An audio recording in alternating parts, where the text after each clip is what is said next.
Hi, welcome to Cloudasta.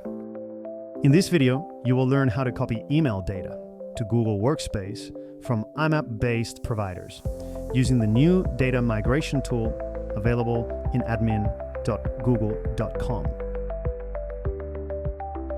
This tool is designed to migrate your core email data. It will copy all of your email messages, their attachments, as long as they meet Gmail size and type restrictions, and will preserve the read and unread status of your messages.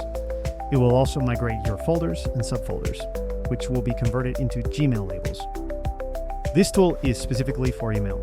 For a complete migration, check out our other videos that cover moving data from OneDrive, SharePoint, Teams, Exchange, Gmail, and Dropbox.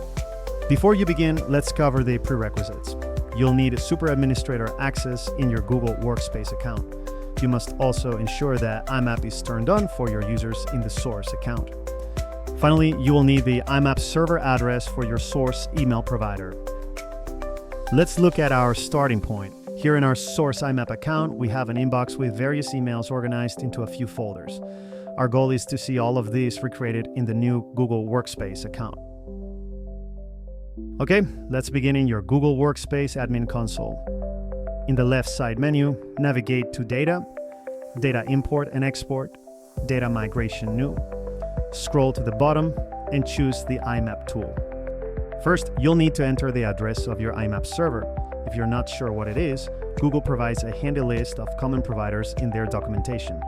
Once entered, click Test Connection to ensure it's correct. Next, you'll create a migration map to connect the source users to the destination users. To avoid errors, download the sample CSV file. This file requires 3 columns: the user's source email, their source password, and their new Google Workspace email. Finally, you can configure the migration settings.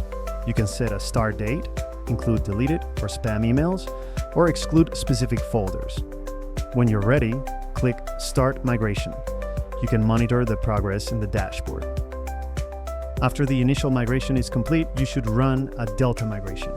This captures all changes that occurred since the first pass. This includes migrating new emails and syncing updates to existing data, such as new labels, folders, and changes to read and unread statuses. Once you're done, you can download the migration reports and then exit migration to complete the process. Let's cover a few common issues. Problem 1. If you find that your migration failed, you can export the migration report to learn more about the error. In most cases, you can find out the source of the problem and fix it before running the migration again. Problem 2. Authentication errors. If the connection is successful but your migration fails, double-check the server address. Log into your source email account and go to its settings.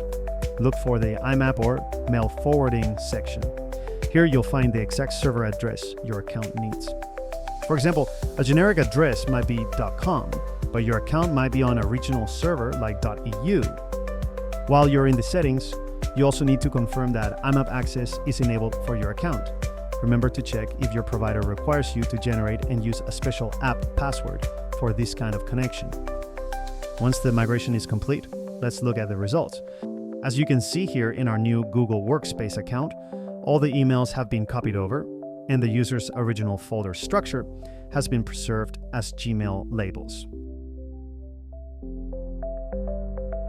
Now, the last thing you need to know is that you can do this DIY migration and still have support from experts for free.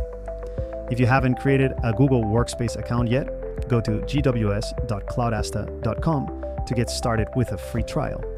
And if you already have one, transfer your licenses to Cloudasta before you start the migration. And that's it. This is how you migrate email data from an IMAP server into Google Workspace.